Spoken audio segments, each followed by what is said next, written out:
Hello, everyone. I'm Sean Reynolds from Sportsnet, joined by Scott Billick from the Winnipeg Sun, soon to be joined by Ken Wiebe, who's just finishing up his writing. Sorry, it took a little bit of time here.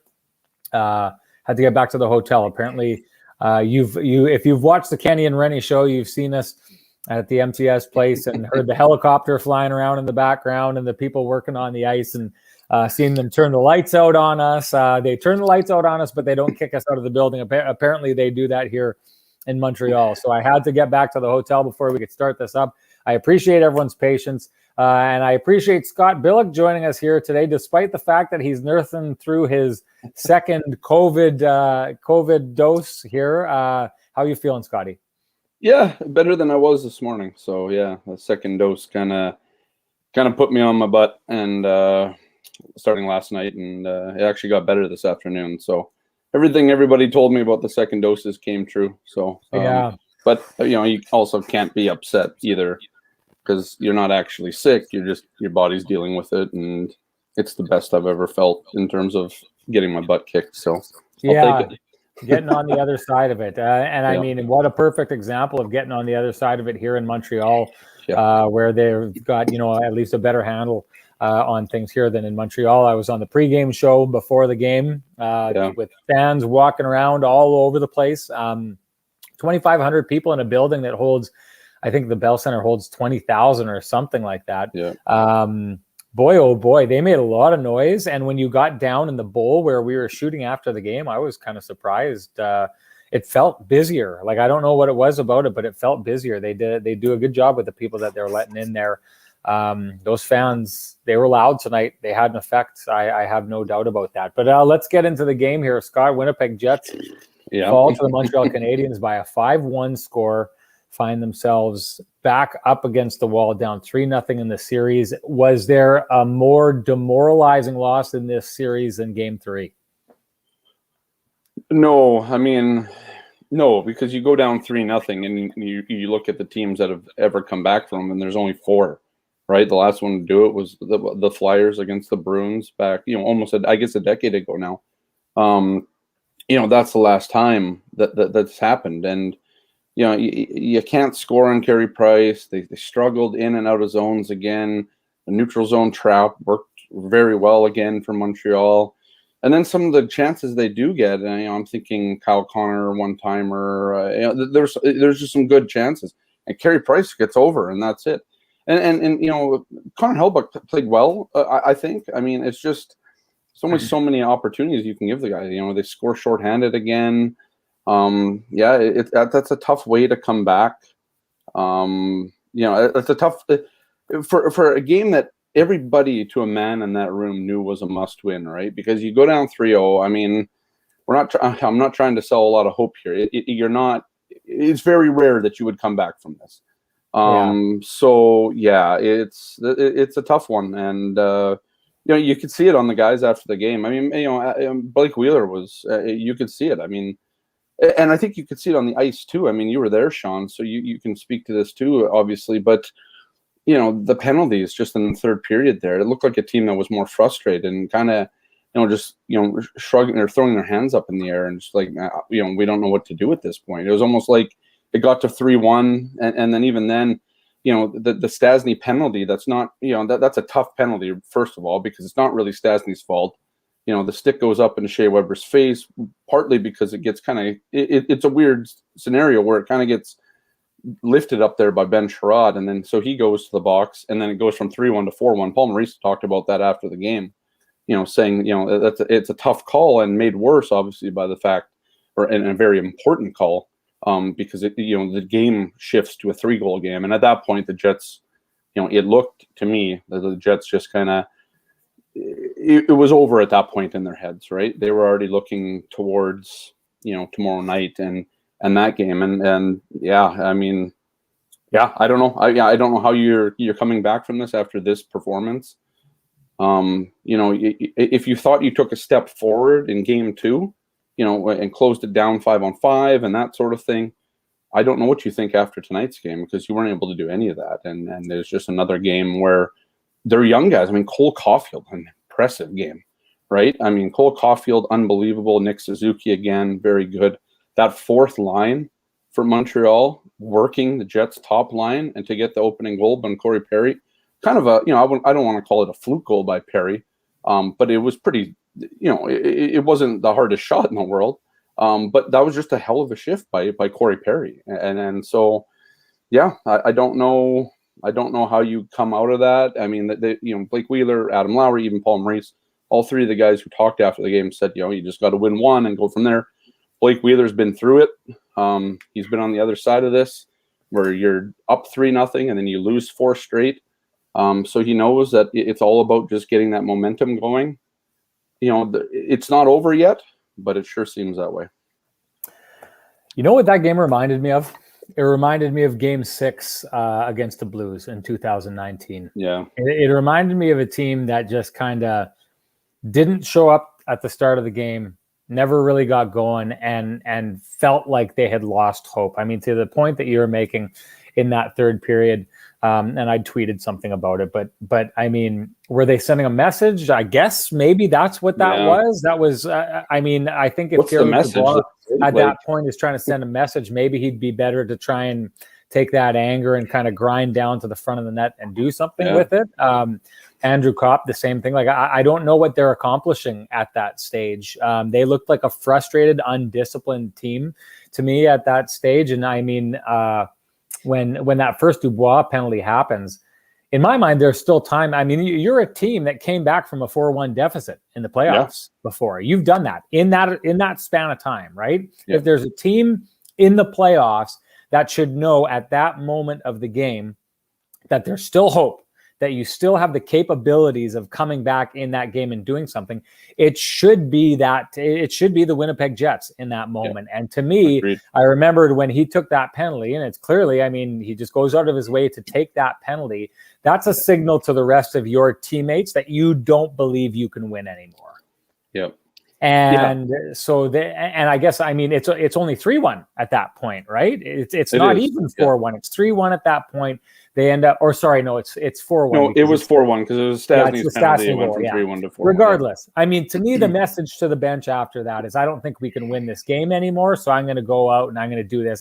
And believe me, if it is trying to send a message, I don't think that that's a message that gets received. I don't think the Montreal Canadiens are looking at that and thinking, oh boy, we're in trouble in Game 4. Get to the front of the net, maybe. Get to the front of the net against those big defense if you want to show them that you're coming for them. But it felt to me like the air went out of the balloon on this team. I've always thought one of the real strengths of Paul Maurice is his ability to create belief when there is no belief in this team. I talk about going down the stretch and when they were losing all those games, for him to have turned them around and got them to buy into a game plan. And I want to talk about the game plan later, because that game, I'm starting to wonder about the game plan and whether it had a potential for success. But he's always been able to kind of create that belief. And to me, that team tonight looked like a team that entirely lost belief, the same as I feel they did in that Game 6 against the St. Louis Blues. Tough one.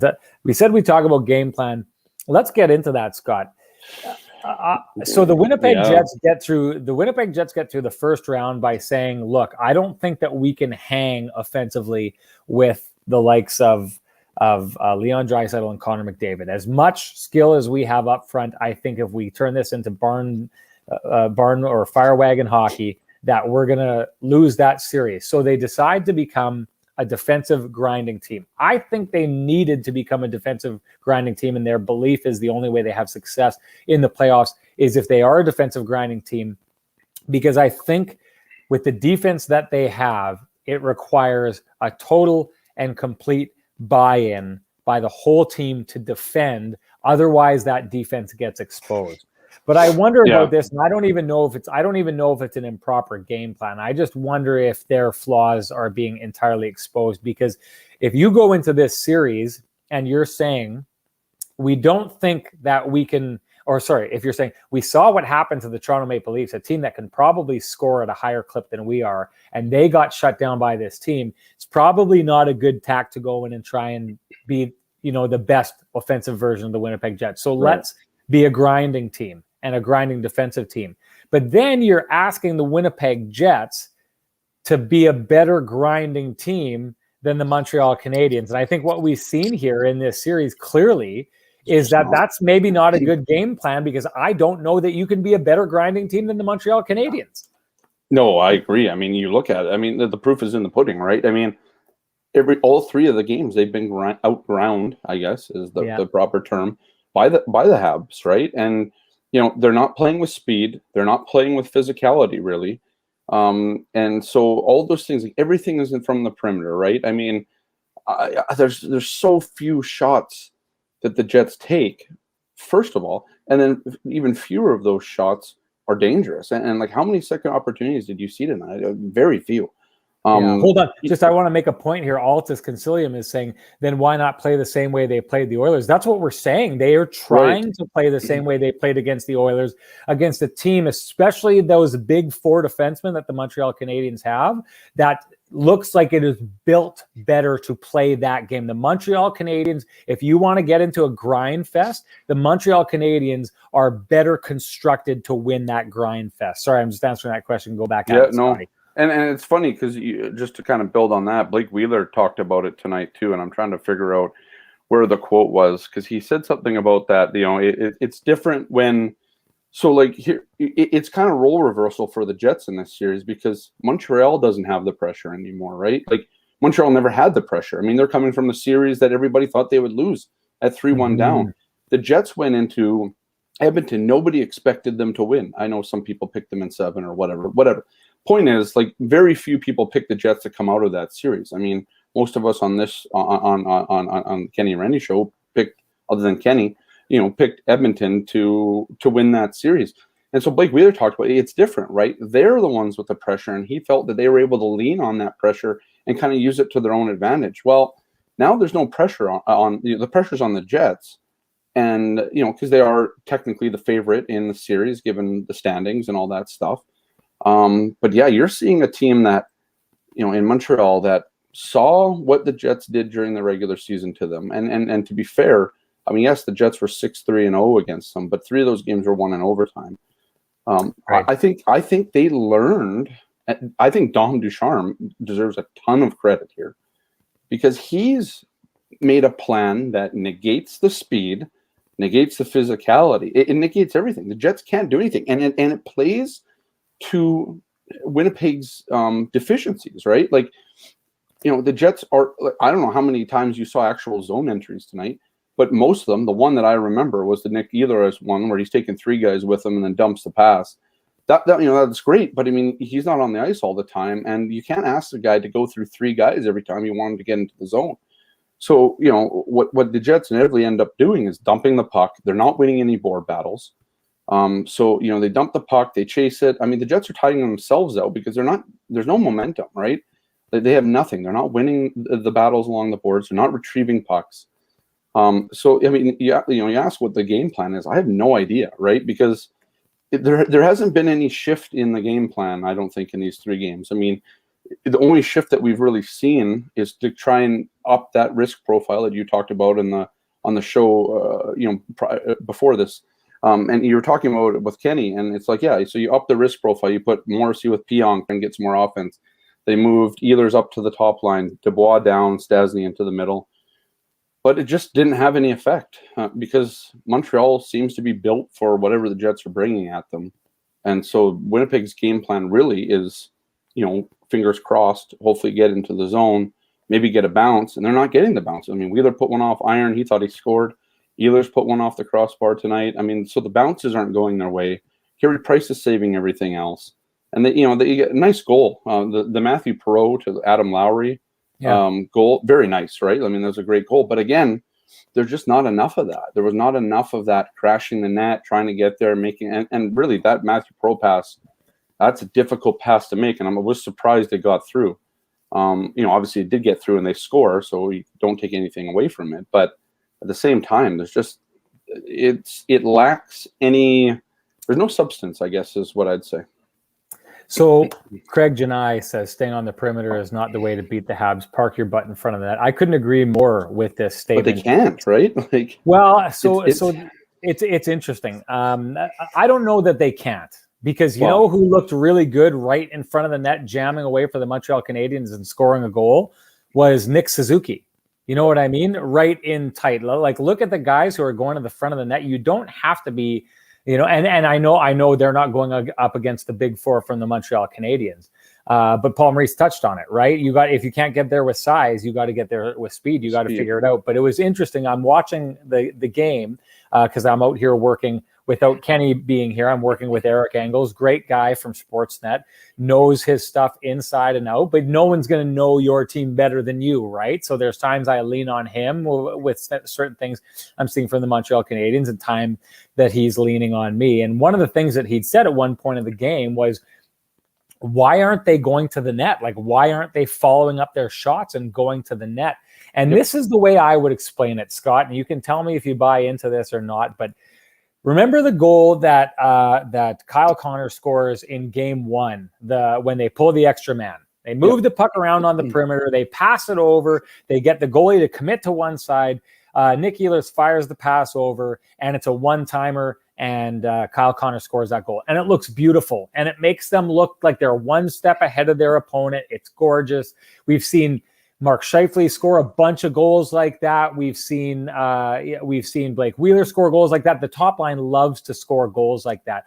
I don't think this Jets team is built to, or definitely doesn't ever seem to try to score goals the way we saw the Montreal Canadiens score tonight. Corey Perry's goal, Suzuki's goal. I forget who scored the goal where they jammed away about 7 or 8 times. Was that Lehkonen? Lehkonen's goal, right? Like that's the difference in this series is one team is getting to the net and one team isn't. And Eric Engels, who doesn't cover this team, is sitting there flummoxed that the Jets aren't trying to get there. And it's interesting because this is exactly what Paul Maurice said before the game that the Winnipeg Jets were going to do. They were going to get to the front of the net. And I don't think that it was a game plan that didn't work. You tell me, did you ever see an attempt to execute that game plan for the Jets to get to the front of the net? Did you see that? Not enough, no. Part of it was they just didn't have a ton of zone time to do it, right? Like, I mean, here's the thing, like, Montreal has been so good at keeping the Jets to the outside. And then when the Jets do try and come inside, somebody's getting hit. The problem, I think, with the Lehkonen goal was that everybody's just kind of looking around. And nobody. So if you're the Jets and you're going up against Shea Weber and Ben Sherratt, you're getting drilled if you get in front of the net, right? Well, everybody in front of the net for the Lehkonen goal was just like sitting there trying to figure out where the puck was, and meanwhile the goal goes in. And so, yeah, I mean, there was. Well, first of all, it starts. I mean, you're not getting any. Your zone entries suck. Like, I mean, they're really bad. And so you're not gaining the zone with any type of possession. You got to battle for it. And then once you do, the Canadiens are already set. Like, this is a team, and we talked about this on the last show. They like to sit there and wait for it to come to them. And that's what they do. They're very good at whether they're doing it in the neutral zone or their own zone.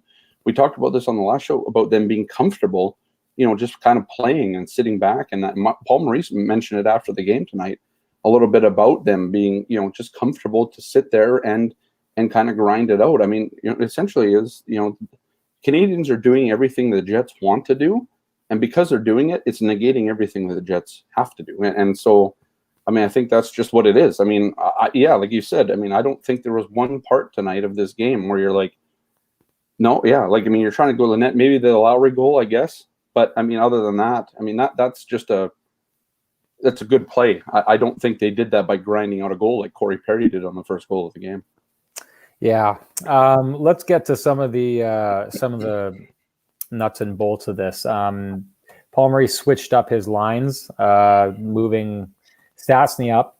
I was kind of surprised. I mean, I wonder what kind of shape Stastny's in when we saw Andrew Kopp taking the draws for him and playing center on that second line to start the game. I had wondered, what his health level was at. I'm sure he's probably playing through something. But geez, What does it say if at some point Paul Maurice takes Pierre-Luc Dubois off of being the first line center and moves him down to the wing and takes an injured Paul Stastny and moves him up to the first line and then moves Nick Ehlers up to the first line? First of all, just give me your take on what message you received from those moves being made. Yeah, I mean, you're down in a game, first of all. You're trying to find a comeback, and that line wasn't really producing a whole lot. So it's just like, here's the thing. Like, I thought PLD actually played half decent in the first chunk of that game. I thought he was, getting to the net, trying to create some chaos and stuff like that, but there just never was anything there. And then it just kind of trailed off in the end. Like I'm kind of, I don't know if he's injured. I mean, everybody's always dealing with something in the playoffs, but it's not there, right? It's not working, and I'm surprised that Maurice, it's taken him so long to kind of, here's the thing. Like, you're down 3-1 after 2, I believe. Maybe it was 4-1 already after 2. I can't remember now. But, at what point do you have to pull the plug on what's not working earlier in that game instead of just going to it, in the third period, right? I mean, Josh Morrissey and Neil Pionk probably could have been gone to earlier. It's been a struggle for Morrissey again since he's been back with Tucker Poolman. Well, we saw last game that I don't really think that you saw much from that PLD Wheeler Connor line. I mean, Connor's not really soft is the word that I used today, and that, players hate that, right? Like, I mean, coaches hate that. You say you're playing soft or whatever, but I don't know what the argument is that the Jets are playing anything other than that right now. Like, it's tough, and so you're trying to move pieces around. You're trying to find a spark. I think the biggest probably change that they could have made was put Kopp back with Lowry and Appleton and let that one run wild. So, but I heard supposed to. Oh, sure, yeah. I mean, you're right. I mean, I'm not saying that this isn't what they should go to, but the problem is that Pierre-Luc Dubois is not playing at an elite level right now. I mean, he's not coming in and being Mark Scheifele. And that's obviously a tall order to do, but he's nowhere close to it, right? Like, for a couple times, and I don't like using this word, but he seems like a bit of an anchor on that line, and that's not working. So I think that's why they put Stastny up there. I mean, Stastny, injured or not, had a better game, and here's a guy who hasn't played in the series yet. So I think that's part of the problem. It's just, I think there's a lot of pressure on Pierre-Luc Dubois right now. He's not handling it very well. And yeah, I mean, they needed him to step up tonight, and he didn't. Connor didn't. Wheeler played a decent game, but again, you're asking a guy who's lost a bit of a step this year to be that guy, and he's not it. You can tell he misses Mark Scheifele out there. And then, Ehlers, I just don't think that line's built the way that complements Nick Ehlers' game. And so you see what Ehlers is trying to do, and he's the guy trying to make it through 3 or 4 guys in the neutral zone to gain. It's just not working for him either. So, yeah, it's a tough one. I mean, I think, obviously the Jets could go in to Bell Center tomorrow and win a game, bring it back here. I mean, anything can happen. But, I mean, there's nothing from the first 3 games that's really like, oh, yeah, that's what they need to do. Like, that's what they need to emulate. They just haven't played a game that can beat the Montreal Canadiens yet.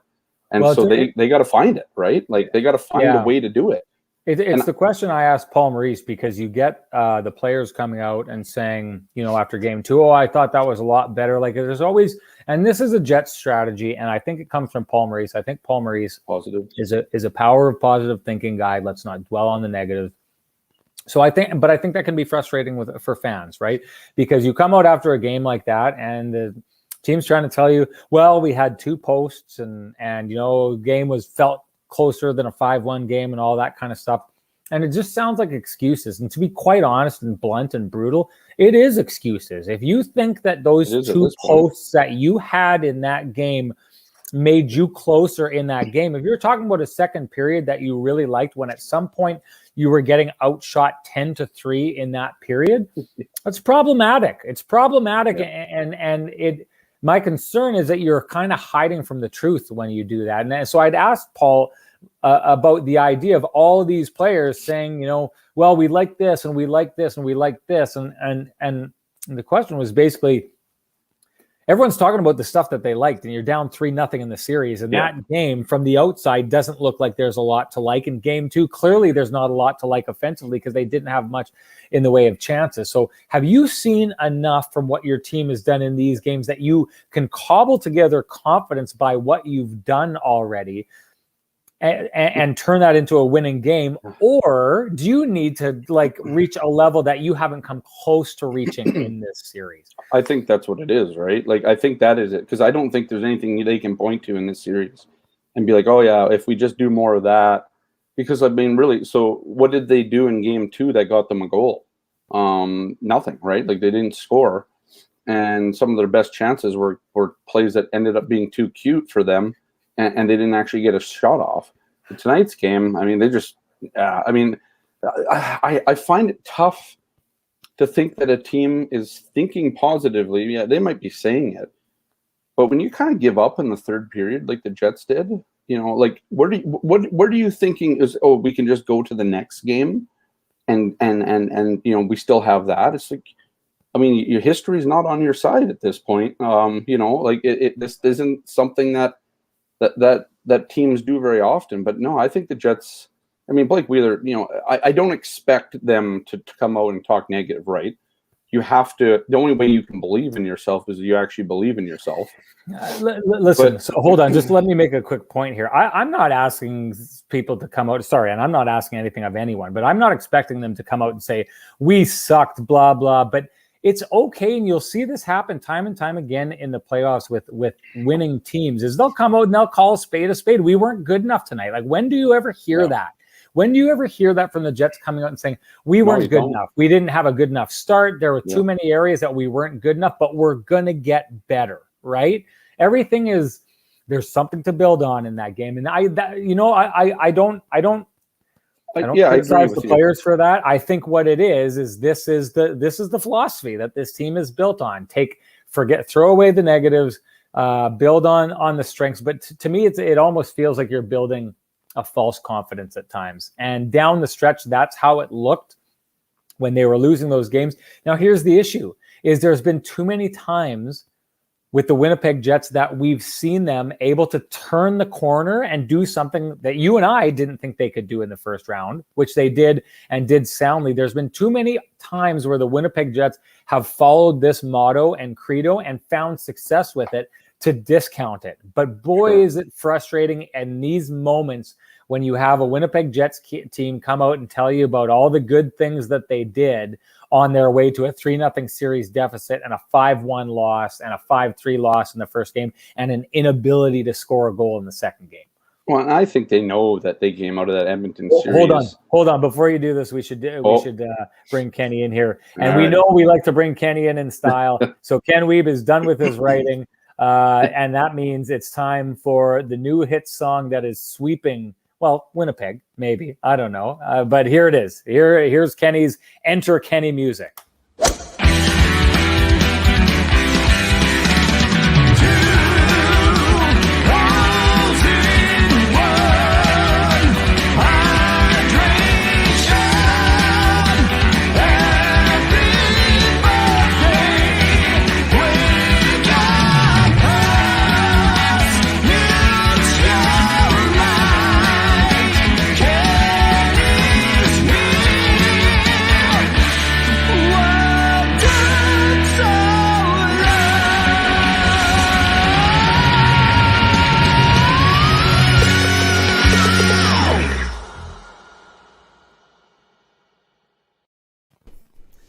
Now this is a real what took so long night, Kenny. What's going on? What took so long, and how are your ears? Can't hear you. Sorry. You can't hear me? Okay. Well, we're going to move on with some analysis from Scott until Kenny figures out what he's doing here. You either plug it into your microphone. I got you. You're there? There you go. You're there? Sorry. I'm going to ask the question that the song asked. What took so long? What's going on tonight? Wow, yeah. A little bit more to write about than the other day with the 1-0 defeat, I guess. I had a little few more storylines to dig into, I guess, other than the other night. So, all right. Yeah, I was hoping to be a little earlier, but no, my headphones are in, Remo, but thank you. The volume was turned down on the microphone. Ken, let's get right into it. Just give us your take on what you saw tonight.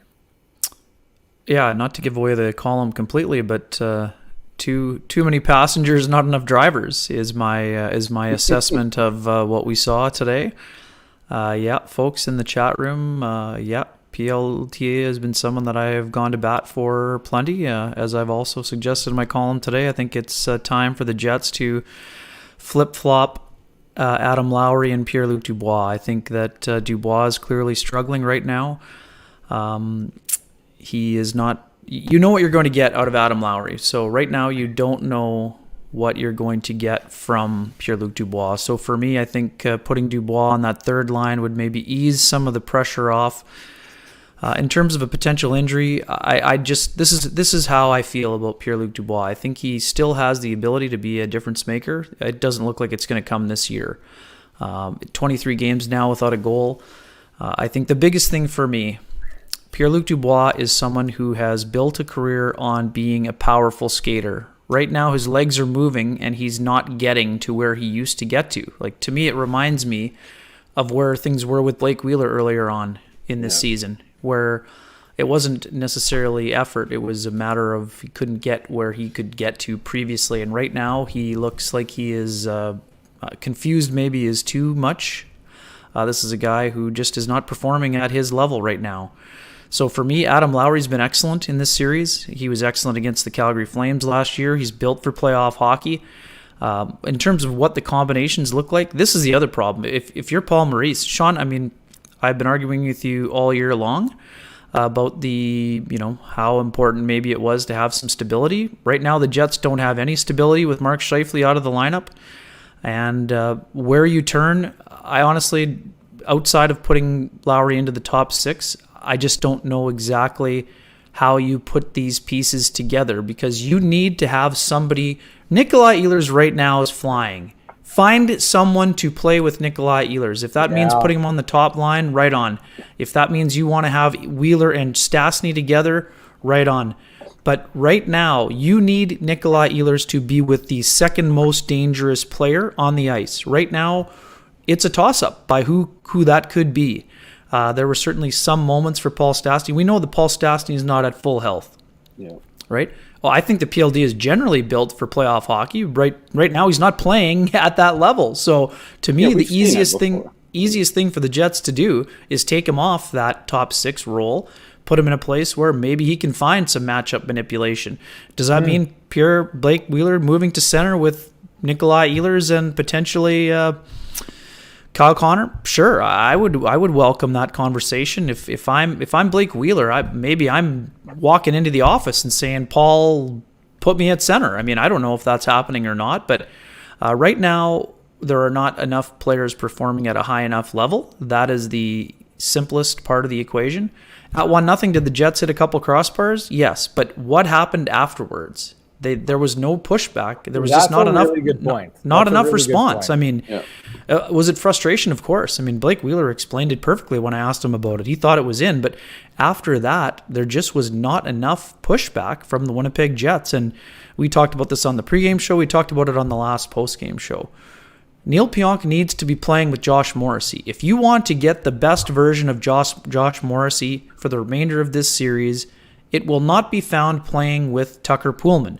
I understand it's easy to coach from the sidelines, but this is not 2020 vision. We've been saying that. I've been saying this for a long time, and I understand it doesn't leave the Jets with a lot of options.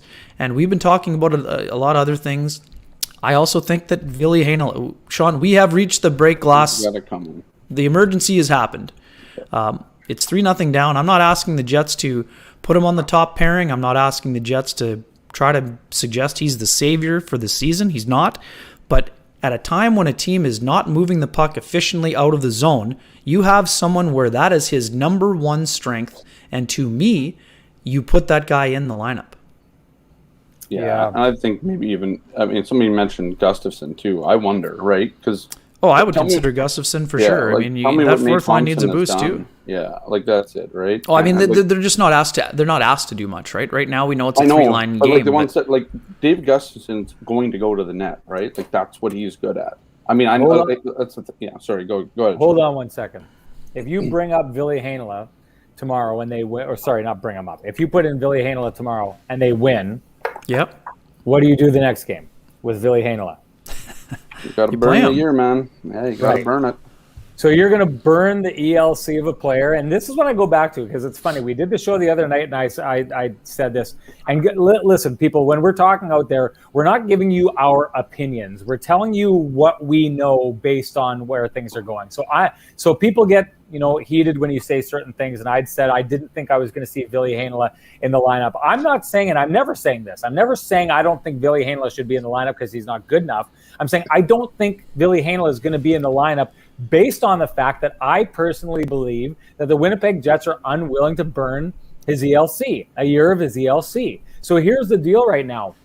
I love the idea, Ken, of the emergency break glass, put in Ville Heinola for tomorrow night, and they win that game. So let's say they win that game. Now they're down 3-1, and they're trying to pull off, and Scott talked about this earlier, they're trying to become the 5th team in over 100 years to come back from down 7. What would the odds of that be right now? What are we talking about? Yeah, minuscule, right? Like it's very small number. So for the minuscule, just let me finish. So for the minuscule odds of the Winnipeg Jets coming back in this series and getting past the Montreal Canadiens, if you win tomorrow night and then you put Ville Heinola in for the next game and then the Jets lose and you've burnt a year of his ELC, which I think we can all agree Kevin Cheveldayoff values extremely highly. Is that not just an absolutely massive mistake? You got to also remember, too, it's not just the burning of the ELC. You can play more than the 10 games and still not get to the arbitration-eligible area. So I understand where you're coming from, Sean, for sure. Draisaitl played more team control. Right, but it's not going to cost you more necessarily. And at this stage, I understand the value of an ELC for a high-end player. But right now, the Jets...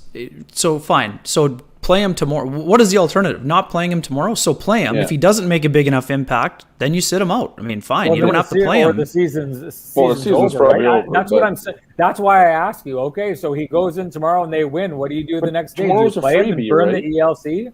I'm just saying, tomorrow is the free spot on the card, so use it. I think you have to evaluate after that.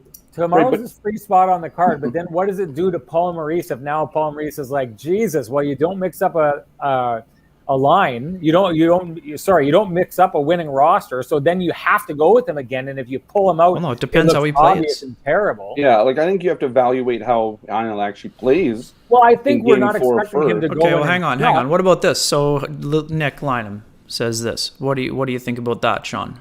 That's a good point. They would not have gone public wanting Heinola to play if he cared about the ELC. Yeah, I don't buy that. I don't buy that there's this clash between Paul Maurice and Kevin Cheveldayoff, that they're totally off the same page, and that Kevin Cheveldayoff is sitting in the background right now thinking we'd be winning the Stanley Cup if he would just play this guy. I think that there's and I'll go back to this.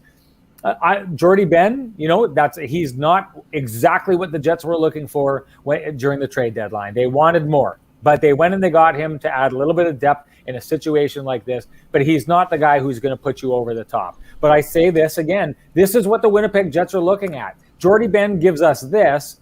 Well, Ville Heinola, if you're going to burn a year of his ELC, and I'm telling you this, guys, I personally think that Kevin Cheveldayoff values years of team control more than any other GM in the NHL. That's what you're dealing with in this situation. A GM who cares more about having guys under his control for as long as he possibly can than any other GM in the league. So if Jamie Benn gives you this, then this guy better give you this. What I'm saying is you better be bringing in a guy that you are very confident if you're going to burn his ELC, that you think he has the potential to turn this series around and win this series for the Winnipeg Jets. So I pose the question to you guys. Do you think that Ville Heinola has the capabilities of turning this series on its ear and having the Winnipeg Jets win this series? To me, that's the question they're asking themselves. Well, I think you have to try and go out and see if it can happen, right? Like the first thing is, and this is why this freebie on the bingo sheet is there. Use it, right? And I think the other thing is, like, here's the thing. Chevy can worry all he wants about ELCs and stuff like that. Is he going to be the GM at this point when his new contract when Heinola's first contract comes up? Like, I don't think if you're Cheveldayoff, you got to go out and try and take a risk here, because I just don't know at what point Chevy is going to always be the GM of this team if it's just continually losing in the first or second round or not even making the playoffs. Like I don't hold on a second. So don't you have to go? Like, well, then let's answer this question. Is it about winning or is it not about winning?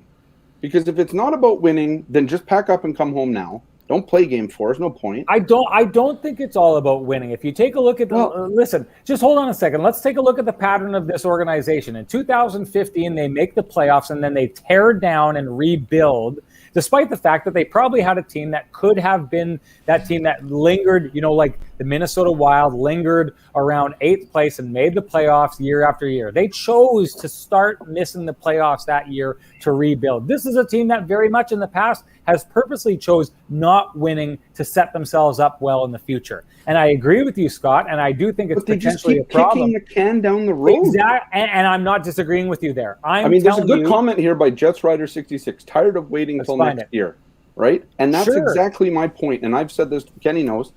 How long do you kick the can down the road saying, oh, we want team control and all this crap, until you actually go out, and grab your, and take a risk, right? Like you got to, at what point does Kevin Cheveldayoff have to go out and risk something, whether it's trading Sandberg or whatever it had to be at the deadline or in the offseason, making an overture at a big name, free agent and paying more?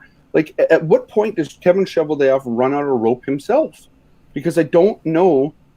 People think that he's not going to get fired. I don't know if you're Mark Chipman, if you're the owner of the Winnipeg Jets, and I get this is a very family-oriented, loyal organization, but at what point are you just going to be like these fans, in here? And I don't mean these fans. You know what I mean? Like, I'm being respectful. I know what you're saying, yeah. But like the fans are the ones that come and watch the game. If you alienate your fans again, and I'm not saying you're going to alienate all of them, but if it's just about it's always next year, it's always next year, it's always next year. He did trade Patrick Laine, but he didn't really have much of a choice in that matter, right? If you build a winning team here, you don't have to probably face a lot of these decisions about trading big name guys, because if Patrick Laine would have been given a second line center 2 years ago for now, I don't think he would ask for his way out of here. But when the writing's on the wall that the team isn't going to figure it out, and you're with Brian Little and you're trying to do that, and they knew. Like, Kevin Cheveldayoff knew for 2 straight years that they had a deficiency at second line center. And so they had to go out and get Stasi, and they went out and they spent 2 first-round picks. They have nothing to show for it. My problem is at what point is Chevy not going to have an ELC for Ville Heinola to even worry about, because he's going to be, on the next plane out of here and not have a job anymore. And I think that's the biggest problem right now, is that, at what point do you have to take a risk? And part of that risk, I think, if the Jets lose tomorrow night, is also canning Paul Maurice, because at what point, like, what has he shown that's going to put this team over the top? And you can say, oh, we'll wait for Sandberg and wait for Heinola. Well, yeah, we can wait for every player that they'll draft for the next 20 years. But if the coach can't figure it out and doesn't put in his young players, look at Montreal tonight. Nick Suzuki and Cole Caulfield had monster games for that team. They're young. I mean, I don't. Suzuki's understand. been a regular, though. I mean, it's not. But they put Cole Caulfield in the lineup. So yeah. And the biggest thing against Dom Ducharme right now is, why didn't he put him in for the first 2 games of the playoffs when he's played so well? Sometimes you have to make the transition from wanting all these old guys, and like, I get it's working for Montreal, but we don't have the right guys. We had Matt Hendricks and Mark, whatever the guy's name was from last year. He didn't even play. I mean, I don't understand. I just don't get where this team is going. What is the future plan for this team? Because every year it's like, okay, we'll get a first rounder and we'll wait for him to get. And so that's 2 years down the road. Now we have Cole Perfetti. I mean, Cole Perfetti probably could have played half decently in the NHL this year. The way that he played. Why is he any different than Cole Caulfield? Because he's a year younger and he's slighter. But this is Cole Perfetti was not ready for the NHL, Scotty. Come on. Cole Caulfield was ready for the NHL. 18 years old. Cole Perfetti was not ready. Did you see him play in the AHL? You went to games. He was. I did. I enjoyed watching him at those games, but he barely played at the Worlds, buddy. He was not ready for the NHL this year. That's not a discussion well, that we're then having. just keep kicking the can down the road, and you'll never have a winning team here. And I think at the end of the day, that's what these fans want, right? Like, that's what people want in this town, is to have a winning team. But when every year it's just, okay, we're going to move. Eventually, Mark Scheifele's gone. Nikolai Ehlers' contract comes up. Connor Help, you have the best goalie in the world right now, and you're kind of pissing it all away. Do you want to respond to that, Ken? I'll respond to it. Scott, so I don't disagree with anything that you're saying. I agree the entire kick the can thing. I've talked about this in the past. I think that that's the issue. I think at some point maybe you have to kind of go all in. I've talked in the past about if you don't have the defense now, rather than waiting for next year, make a move. Ken, we talked about it this year, said this year, this was an opportunity this season to get out of the North and get into the Final Four. And let's be clear about something here. The chat room that right now is, all saying, hey, this is exactly right. This is the same chat room that said, if you trade Dylan Samberg, we're going to lose our minds, right? This is the same chat room. So people, you can't have it both ways. Either you're committed to a GM who's interested in giving up the future for the now, or you're not. One of the two. You can't have it both ways. But Scott, I'm not denying what you're saying. I'm just saying this is what the Winnipeg Jets are. This is who they are. That's the problem. And whether it be a problem or not. Well, it is. Sean, 10 years, they have nothing to show for it. You're talking about draft and developing, and that's all this team has talked about. It's only in the last year or two, maybe 3 years, that they've gone out and actually spent draft picks to go and get bigger name players.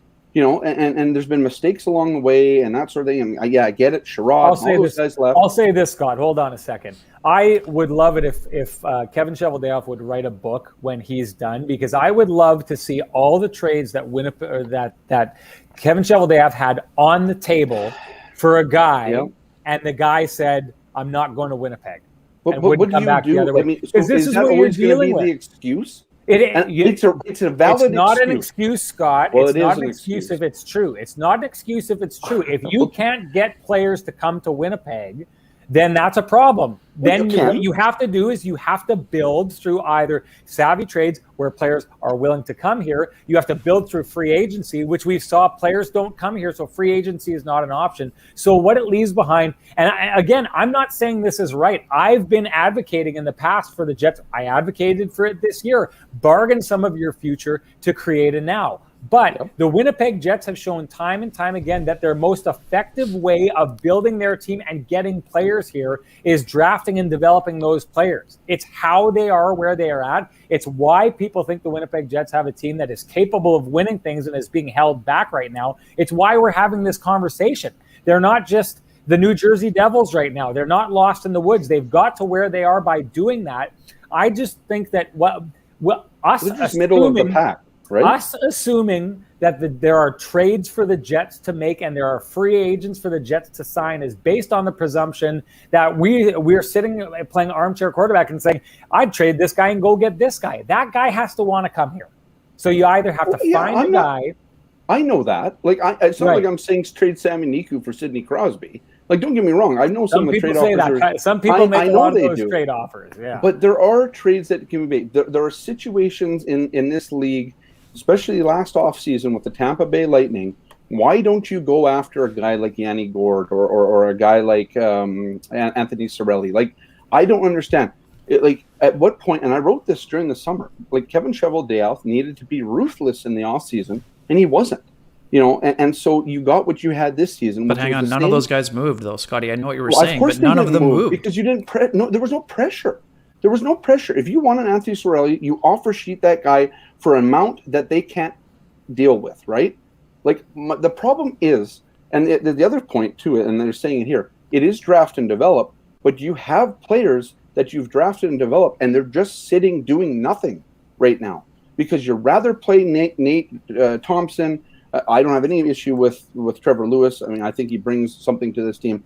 But on the back end, you're playing Jordy Ben, you're playing Tucker Poolman. It's not working for those guys. I mean, it obviously worked for Tucker Poolman. Yes, Logan Stanley made the lineup. But if you look at the Canadiens, their youth is running that team at the moment, right? They have a great goalie, but Nick not on the Suzuki back end. And Cole. Back end is all veterans.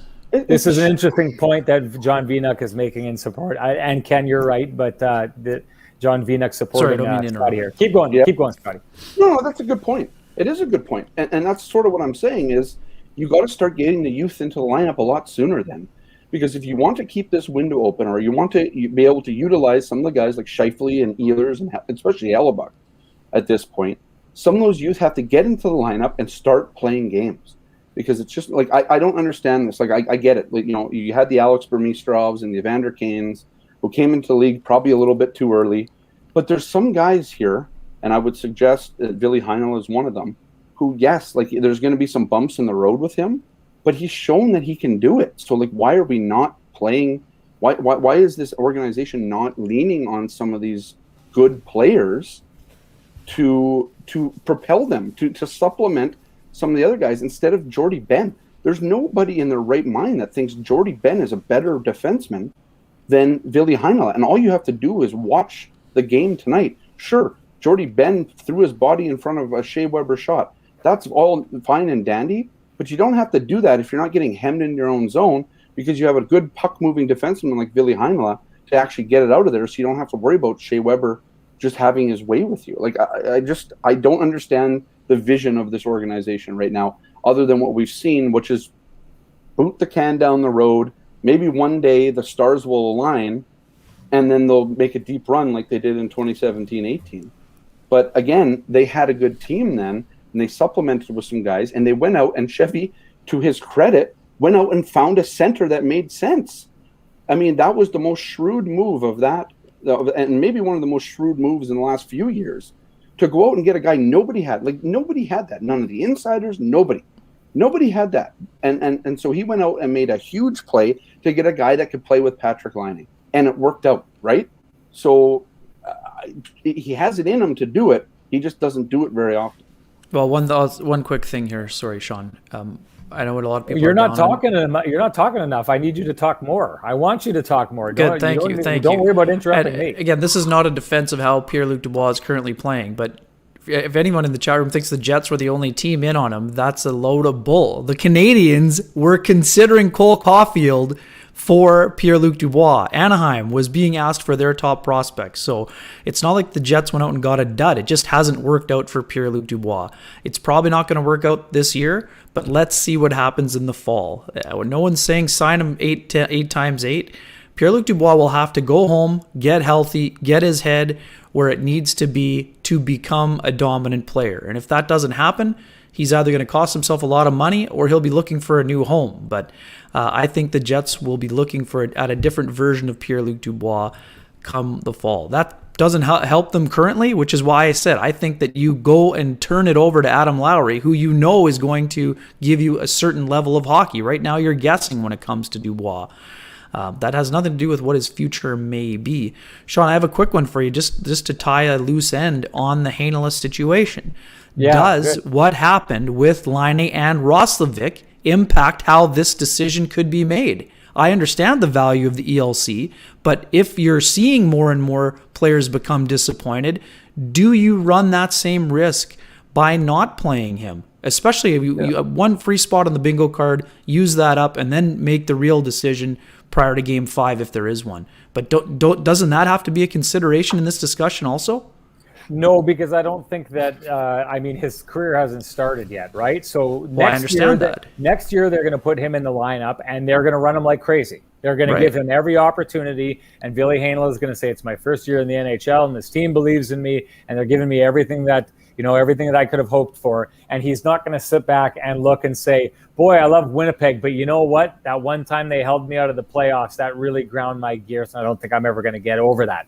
I don't think that's the case. I still go back to it, and someone had asked earlier on why Chevy cares so much about that ELC and the extra year. It allows team control, and it allows him to affect salaries. He uses that very shrewdly to leverage players and lock them in for bargain deals. He's in my opinion, he's the best GM in the league at it. The fact that he's been able to get players like Nick Ehlers and Mark Scheifele and Kyle Connor to sign for what those players signed for relative to their market value around the league has everything to do with the fact that he showed through Jacob Trouba that you've got two choices. You can either slowly go through and make less and less money and string together bridge deal after bridge deal for less money than you're worth on your way out of town, which is where Patrick Laine was heading, following the same route.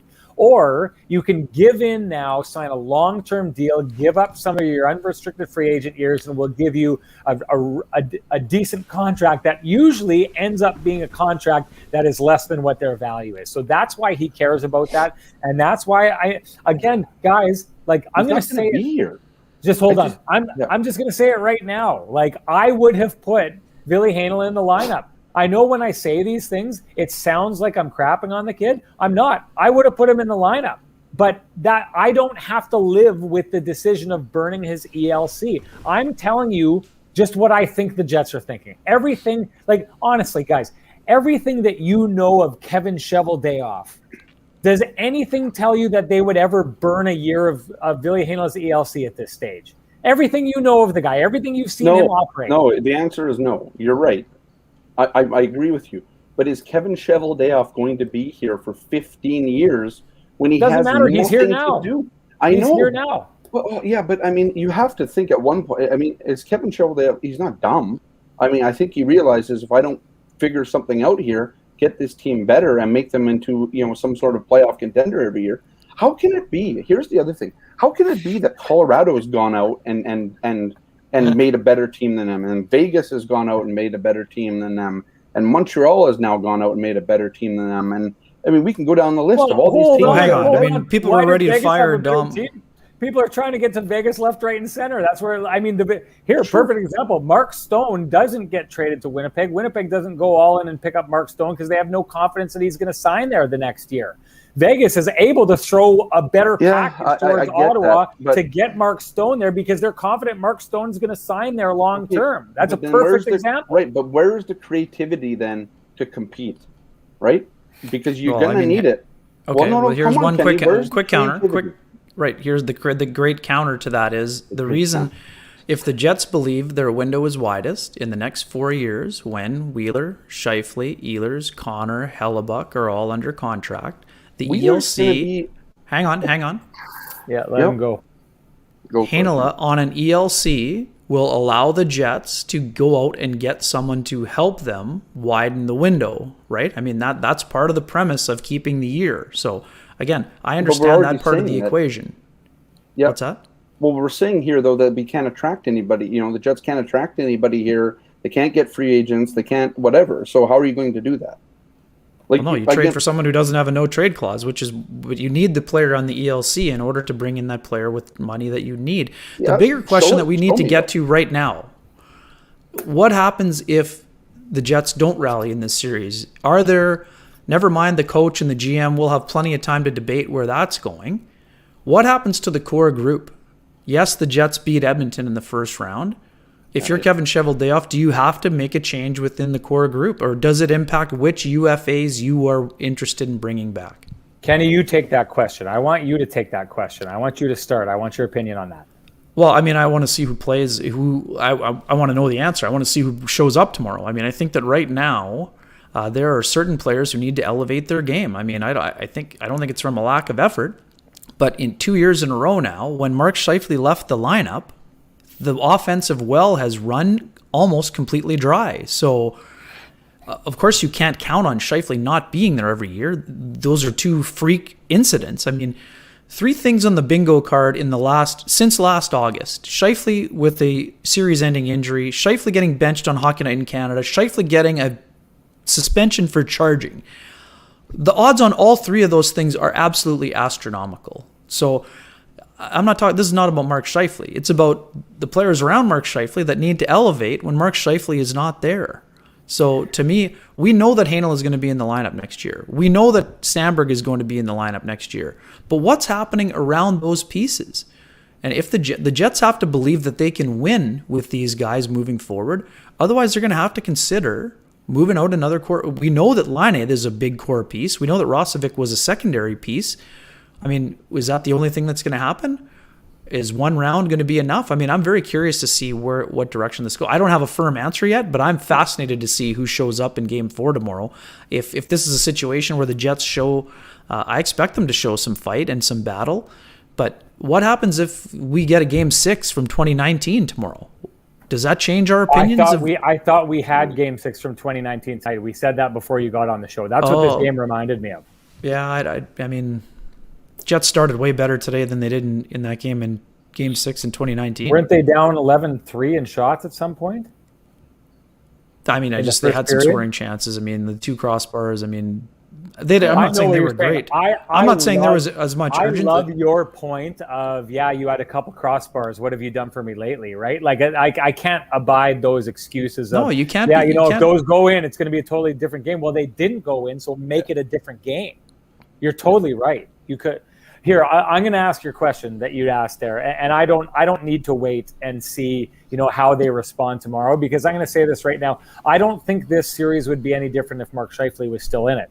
I don't agree with that at all. I think that the Jets are trying to play a Montreal Canadiens brand of game where they grind teams down defensively and capitalize on their mistakes, and they're trying to do it against a team that's better than them at it, and they don't have,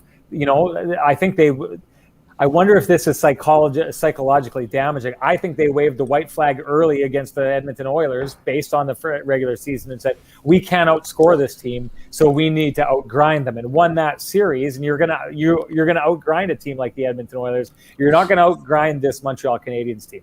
So I say, I'll go back and I'll say this: like, you're talking about the core. I've brought this up on the show before. I think it's a mistake, and has been a mistake for a long time, that the Jets defense is in the state that it is right now and how it was last season. And there was capabilities of addressing that, because you've got this plethora of talent up front that you can move for that. Now, this is, I know where you're going, Kenny. Nick Ehlers was a guy that they were trying to trade for. Was it Brett Pesce and change? Yeah. Brett Pesce and who else? The Czech Necas. Yes. Yeah. Well, that's a big ask, right? In the end, they were asking for the world, and as good as Nick Ehlers is, if you've been watching Necas play, he's younger. Well, no, hang on. Sorry, it was more 1-for-1. Necas was more in the line A offers and stuff that we were hearing about. It wasn't in the line A offers. It was more of the Ehlers was basically 1-for-1, and the reason why it was under consideration was because Pesce would have been the top pair right shot defense with a lower AAV than Ehlers. Obviously, we know that Ehlers has now become an elite level player, and yes, Scott, I know he was trending that way analytically then already.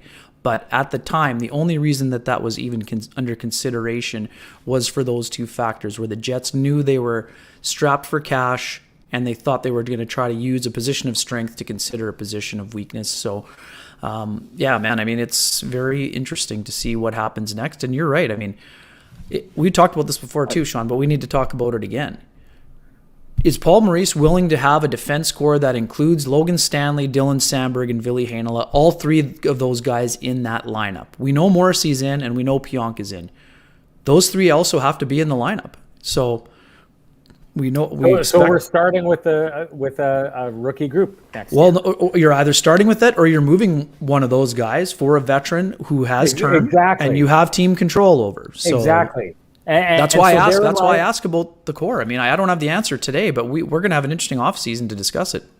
Well, and I'll just say this. I already think moves should have been made. If the Jets are the deepest team, and we've talked about that, the deepest team up front, and I think the fact that even after Pierre-Luc Dubois came in and we talked about how deep they were down the center, the fact that you gave up Jack Roslovic, who clearly in my mind has shown that he could have been used. Yeah, he was never playing another game for the Jets, so to me that's not as relevant. No. I know. I'm talking about what they did leading up to it. Sure. I'm talking about, you had those players last season when you didn't have your defense, right? So at some point, I think that the failure that we've seen with this roster, and I think Paul Maurice said that tonight when Paul Maurice was talking about his team not being able to box out in front of the net, he talked about having young guys who need to learn that yet. To him, that's the difference. I think the difference in this series is Montreal's got to the front of the net and the Winnipeg Jets haven't. You ask Paul Maurice why the Montreal Canadiens are getting to the front of the net. His response is because we have players on our team who haven't learned how to do that yet. He's saying we don't have the defense to do it, and they're too young to do it. So to your point, if they're going young next year, why should there be any thought that there will be something different? So by that virtue of exactly what you're saying, a GM should be taking and trying to balance that out, taking your strength up front and turning it to strength on defense, or your strength in prospects and turning it into strengths right now. That's my answer to that question. Scott, do you have a take on that? I mean, I don't know. What are you asking me? I mean, you're. Well, basically, we're saying. How do you accomplish that? How do you accomplish that goal? Who are you moving then? Who are you moving out of that group? I think everything's got to be on the table. Like, you trade Kyle Connor. Trade Kyle Connor and try and go get a stud defenseman. You've got a 30-goal scorer right now who other teams would want to. Like, and I'm not saying specifically it's him. What I'm saying is you have to be open at some point to giving something up to get something back. And I've said this on the show, and someone touched on it earlier as well. I brought it up. But I've said this before. Jim Rutherford had that conversation, and I heard him say this, and it kind of blew me away because I don't think that's the philosophy here. Jim Rutherford says, listen, you don't go out and try and win every single trade. You try and make trades fair trades so that in the future, when you need to deal with GMs, they're willing to deal with you because they think that you're going to give them something they could use and you'll get back something you could use. These are the kind of trades the Winnipeg Jets need to make. You could use this. You could use scoring. We've got lots of scoring. So you take this scorer and we're going to take this back because we need defense right now. It is crazy that for 2 straight years, the Winnipeg Jets have needed defense significantly and have not addressed that. You talked about a window. It's 2 years of a window, and it's not all over, but if they're down 3-0, it's looking like it's over. This is 2 years that they've thrown out the window because they haven't been able to address their defense. And the one 2 quick years thing before for me. that, Hang they didn't. on a second. Go, Kenny. Go, Ken. Hold up, Ken. Just one thing here. I understand the premise again, but what are we talking about in this series? The Jets cannot score goals, so now suddenly we're going to trade one of the top 2 goal scorers on this team. That's a risky proposition to me. That's all I'm saying. Everything is going to be a risk. What else do you do, Ken? I know. I agree. This is the conundrum, right? So the Jets have scored 4 goals in this series, right? It's risky. But I agree. It has to be considered, and who can scoring. It depends who you get, right? I mean, I'm just saying you have to be cautious. I think the Jets need to figure out what they want to be and then go out and get those players. For sure, because you're right. We don't know who they are. I mean, this is what the Tampa Bay Lightning did. The Tampa Bay Lightning figured out what they wanted to be. Julien Brisebois figured out what his team needed to be to win a Stanley Cup, and he went out and got those players. Yeah, I mean, we've discussed this. Yes, they added some nice complementary pieces, but they had Braden Point. I mean, they had Kucherov. They have Stamkos. They have Hedman. Right now? What are the Jets missing? They're missing Victor Hedman. Pieces. No. They're missing. Well, sure, but of course they are. Also play. Josh Morrissey and Dylan DeMello are a pretty good pairing when they play together. Right. It took all season for them to get put together. So the problem is you're not using the pieces you have now optimally, right? And then on top of that, you're not going out and getting pieces to supplement what you need. They got Jordy Ben at the trade deadline, Kenny. Yeah, to be the 7th defenseman. To get a complete utter failure at the trade deadline. That's all. Well, no, they picked him up when those other things fell through. They needed to do something, otherwise they looked dumb. They used it. That's an insurance piece. And sorry, for the people talking about Seth Jones. You don't trade Kyle Connor for Seth Jones because Seth Jones is going into the last year of his deal. He wants Trouba money. So unless you're willing to pay Seth Jones $8 million or higher, and also you have to convince Seth Jones that he's interested in staying here. So I don't see that as that to me is a non-starter. But you need to find someone like Seth Jones, maybe someone a little more offensive that would be interested in playing here. That would bring some of those qualities. But that's what we're talking. That's the kind of deal we're talking about. I mean, but not with those 2 players specifically. You know why it's hard to trade all those players, guys? Because Chevy has them under years of team control, which he sorry, the other part too. You got Kyle Connor. You get guaranteed 30 to 40 goals at $7 million. So I mean, that's they have cost certainty and term. So I mean, I wouldn't be moving that contract. I wouldn't be in a hurry to move that deal. Well, you'll never get better if you just sit with the same stuff you have, though. Like, I mean, like Sean's saying, you got to do something at some point because how else are you going to get what you need, right? Or you can just keep kicking the can down the road like we've talked about. I mean, they'll get what they need, but then more holes will get exposed. So yeah, whatever. I mean, they're in a, it's just mediocrity here. And they've been settling for that now for the last 3 years, or 2 years, I suppose. And they did nothing to fix it after the 2018-19 season, or before, after that season. And they haven't really done anything since then either. So I don't know. I mean, yeah. Anyways, go ahead, Sean. Say what you guys got to say, because I'm going to shut it down after this. You guys seen Seinfeld? The whole George Costanza, he makes a good point in the meeting or makes a good joke and he gets up and leaves. I don't know what's going on here, guys, but I've been getting so many backhanded compliments in our chat room here of like, Renny finally making sense. Hey, what's going on? Renny sounds great tonight. I don't know what's going on. But clearly, I've either been failing on other nights or I'm just slaying tonight. So on that note, I'm going to get out of here because we're going to go with slaying tomorrow. Tonight. And also, you may have talked about this before I got on, but awesome. Really, we really appreciate what Ron McLean's shout out on Hockey Night in Canada. That's pretty awesome. What a moment for the Kenny and Renny show. Like, this is not us, separating our shoulders by patting ourselves on the back, but pretty cool to see.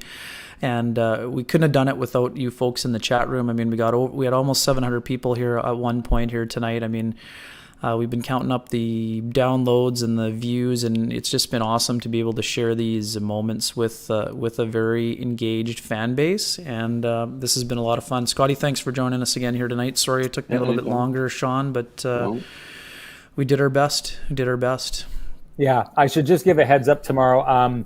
Tomorrow, if the Jets season ends, I've got like a really early flight on Tuesday morning, but I've said if the season ends, we'll just have an epic show tomorrow. We'll just go long, and I'll just keep going, and I won't go to sleep tomorrow, and I'll just hop on the plane. If they win, and I got easy now, speak for yourself, there, big boy.